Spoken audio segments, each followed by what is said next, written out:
एक ऐसा सन्यासी जो अपने वैराग्य, ज्ञान, विवेक, ध्यान, साधना की सुगंध से प्राणी मात्र को आत्मानंद की अनुभूति करा रहा है। एक ऐसा प्रवचनकार जिसके प्रवचन श्रवण के लिए हर जाति, संप्रदाय, समाज, क्षेत्र के लोग आतुर रहते हैं। एक ऐसा आत्मार्थी संत जो श्रमण संस्कृति की लौ को भौतिकता की चकाचौंध में भी निरंतर प्रज्वलित रखने हेतु संकल्पित है। एक ऐसा आध्यात्म योगी जो अपनी ध्यान साधना के द्वारा पूरे विश्व को सुख, शांति, समृद्धि का मार्ग दिखा रहा है। एक ऐसा महासाधक जो भारतीय ऋषि परंपरा को पुष्ट रखते हुए साधनारत है। एक ऐसा समाज सुधारक जो अपनी परंपराओं के निर्वहन के साथ सामाजिक विसंगतियों, कुरीतियों, आडंबरों पर वैज्ञानिक तरीके से प्रहार कर रहा है। ऐसे महान व्यक्तित्व का नाम है आचार्य सम्राट पूज्य श्री शिव मुनि जी महाराज साहेब। पंजाब के मलोट मंडी में 18 सितंबर 1942 को ननिहाल रानिया ग्राम में मातुश्री विद्या देवी की पवित्र कुक्षी से जन्मे व पिता श्री चिरंजी लाल जैन के संरक्षण में पले।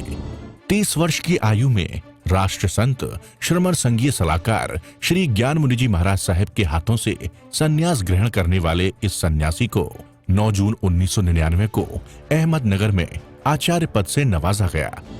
आप श्रमण संघ में दीक्षित एक सर्वश्रेष्ठ ध्यानी, योगी, साधक, साधु रत्न हैं।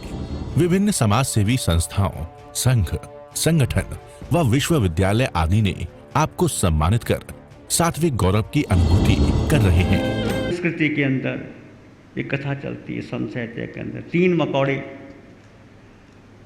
जंगल में गए भोजन की तलाश में, भटकते हैं इधर उधर, भोजन नहीं मिला। 3 मकौड़े थे, आकर उनको एक नीम का वृक्ष मिला, बड़ा वृक्ष नीम का। थक गए थे, पहला मकौड़ा तो नीम की जड़ों पर ही चोंच मारने लगा, कुछ हाथ नहीं आया, नीम की जड़ में कड़वापन था, दांत कड़वे हो गए। दूसरा मकौड़ा ऊपर चढ़ा तने तक, उसको भी कुछ नहीं मिला क्योंकि तनों में कड़वापन होता। तीसरा मकौड़ा ऊपर चढ़ा, निमोलियाँ, नीम की निमोलियाँ जब पक जाती हैं तो मीठी होती हैं। उसने निमोलियों को चखा, डंक मारा, निमोली खाई, तृप्त हो गया। ये 3 मकौड़ों की कहानी हमारी कहानी है। 3 मकौड़े कौन से हैं? जो शरीर के स्तर पर हैं, मन के स्तर पर हैं, बुद्धि के स्तर पर है व्यक्ति। जो मनुष्य शरीर के स्तर पर, मन के स्तर पर, बुद्धि के स्तर पर है, वो दुखी ढोलेंगे, उनको कुछ में। और जो आत्मा के स्तर पर ऊपर आ जाएंगे, उनको आनंद मिलेगा, अमृत मिलेगा, स्वाद मिलेगा। तो अपने भीतर के उस सत्य को प्रकट करने के लिए मन वचन काया के भीतर जाना होगा। अलग बैठे थे, अलग बैठे थे, आंख साकी की पड़ी हम पर, अलग बैठे थे, आंख साकी की पड़ी हम पर। अगर है तिश्नगी का अमल तो पैमाने भी आएंगे। यदि अलग बैठे थे, आंख साकी की पड़ी हम पर, अगर है तिश्नगी का अमल तो पैमाने भी आएंगे। यदि तुम्हारी प्यास जागृत है, तुम चाहो तो परमात्मा मिल सकता है। सद्गुणों की खीर तुम्हारे भीतर है, अनंत भीतर है। कैसे प्राप्त करोगे? अपने जीवन के अंदर देखो और जानो क्या जीवन का सार है, कैसे जीवन को प्राप्त करना है। हमारा जीवन कैसे उलझा हुआ जीवन है। एक भिखारी की चर्चा करूं। एक भिखारी गांव के बाहर भीख मांगता है। जो रोटी, बासी रोटी मिल जाती है, वो जाता है, इकट्ठी करके रोटी लाता है, खा लेता है, शाम तक रखता है। बरसों तक भीख मांगता रहा चौराहे पर। लगभग 20-15 वर्ष हो गए उसको भीख मांगते मांगते। आखिर क्या हुआ, एक दिन उसकी मौत हो गई, चला गया। गांव के लोग इकट्ठे हुए, कहने लगे अब क्या करना है इसका। अब तो इसको सारे इसके कपड़े उठा करके बाहर फेंक दिए, टूटे बर्तन बाहर फेंक दिए और कहा ये जगह अपवित्र हो गई, इसकी जगह खोदो। तो गांव के लोग जगह खोदने लगे। 1 फुट, 2 फुट, 3 फुट जगह खोदी तो देखा जहाँ वो भिखारी भीख मांगता था, उसके नीचे एक स्वर्ण कलश अशर्फियों से भरा हुआ मिला। आप सोचेंगे ये क्या आदमी, क्या उसको पता नहीं था स्वर्ण कलश भरा हुआ है तो फिर भीख मांग रहा है? ये कहानी मेरी और आपकी कहानी है। हम जिंदगी भर किससे भीख मांग रहे हैं? पत्नी पति से मांग रही है, पति पत्नी से मांग रहा है, बाप बेटे से मांग रहा है, बेटा बाप से मांग रहा है। धन मिल जाए, पद मिल जाए, यश मिल जाए, मकान बन जाए, बिल्डिंग बन जाए, उसके लिए। परंतु भीतर जो धन भरा हुआ है, जो अमृत का खजाना है तुम्हारे भीतर, उस खजाने को देखो। कर्म को तोड़ने के लिए 8 दिन है महापर पर्यूषण के। एक बहुत कर्म तोड़ सकते हैं। 8 पर्यूषण के दिन है और 8 5 सुमति 3 गुप्ती, 8 ही कर्म है और 8 ही गुण है। देख कैसा विचित्र संयोग है। महापर्यूषण को हम कैसे आगे बढ़ सकते हैं जीवन के अंदर? तो बढ़ने के लिए क्या करना है? अंतर्गत दिशांग सूत्र के अंदर जो मुनि जी आपको सुना रहे हैं, जिन लोगों ने 90 आत्माओं ने अपने खजाने को खोला और मालामाल हो गए, सिद्ध दिशा प्राप्त कर ली, बहुत कष्ट सहन किए, पर संकल्प के धनी थे वो लोग। ये सूत्र सुनने का मतलब यही है कि तुम संकल्प से धनी हो जाओ और पढ़ना नहीं, गुनना है, भीतर गुनना है, तुम मालामाल हो जाओगे, संसार के दलदल से बच जाओगे। एक हाथी राजा को बहुत पसंद था, युद्ध बहुत लड़े उसने, राजा को बहुत प्यारा था। हाथी वृद्ध हो गया, तो जब वृद्ध हो गया तो राजा ने उसको छोड़ दिया। अब वो जंगल में रहने लगा। एक दिन की बात, वो जंगल में गया, तालाब के किनारे पानी पीने के लिए या अंदर गया तो तालाब गहरा, दलदल में फंस गया वो। हाथी निकले तो निकाल लेना जाए। राजा को पता लगा कि हाथी, जो वृद्ध हाथी जिस युद्ध लड़े थे, उसको कोई बाहर कैसे निकाले।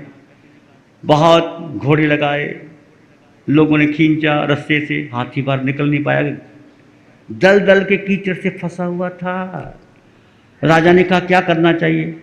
अपने बूढ़े वजीर को बुलाया। वजीर साहब क्या करना चाहिए? बूढ़े वजीर ने कहा राजन, ये हाथी ने जिंदगी भर युद्ध लड़े हैं, अब युद्ध की भेरी बजाओ, फिर देखो हाथी को जोश आ जाएगा।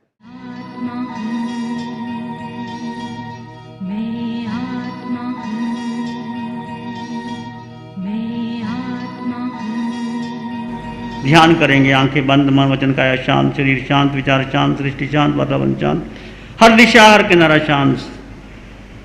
सिर के सिरे से पांव के अंगूठे तक अपने भीतर शुद्ध चेतना का एहसास कीजिए। तुम केवल केवल केवल केवल आत्मा हो। यही सत्य है, अटल सत्य है, परम सत्य है, शाश्वत सत्य है, त्रिकाल सत्य है।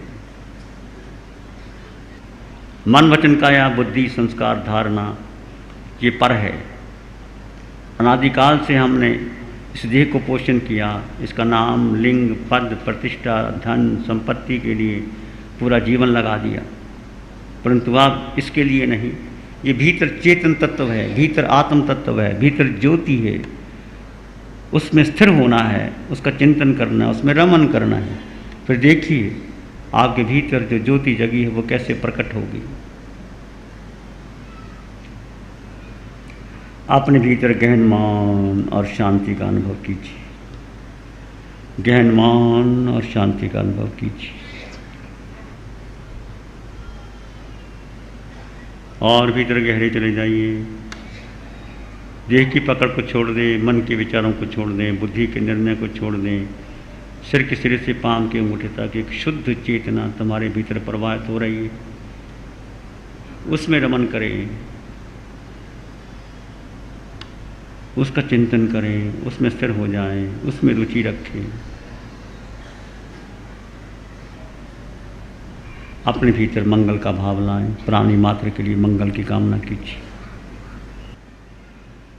आंगे आंगे बहती रहे मैत्री ब्रह्म विहार। आंगे आंग बहती रहे मैत्री ब्रह्म विहार मैत्री सुख शांति का मोक्ष पुरी का द्वार सुख छाए इस जगत में दुखिया रही न कोई सत्य धारा सबको मिले सबका मंगल होए तेरा मंगल होए जन जन मंगल होए सबका भला हो सबका मंगल हो सबका शुभ हो। इसी में एक लंबा गहरा सांस लें। अरिहंत परमात्मा के चरणों में अनंत कृतज्ञता ज्ञापित करें। एक और लंबा गहरा सांस। अरिहंत परमात्मा के चरणों में नमन और वंदन। दोनों हाथों को आंखों पे ले जाएं। हल्का सा स्पर्श। धीरे से आंखें खोल सकते हैं। नमो अरिहंतानंग नमो सिद्धानंग नमो आर्यनंग नमो वज्जायानंग नमो लोय सब साउनंग धम्म मंगल मुकिटम अहिंसा संयमो तबो देवा वित्तंग नमंग संति जसधम्य श्यामनो। श्री चत्तारी मंगलम अरहंता मंगलम सिद्धा मंगलम साहु मंगलम केवली पनतो धम्मो मंगलम। चत्तारी लोग उत्तम अरहंता लोग उत्तम सिद्धा लोग उत्तम साहु लोग उत्तम केवली पनतो धम्मो लोग उत्तम। चत्तारी शरणं पवज्जामि अरहंते शरणं पवज्जामि सिद्धे शरणं पवज्जामि साहु शरणं पवज्जामि केवली पनत्तं धम्मं शरणं पवज्जामि। चारे शरण दुख हरण जगत में और शरण कोई होगा जो भव्य प्राणी करे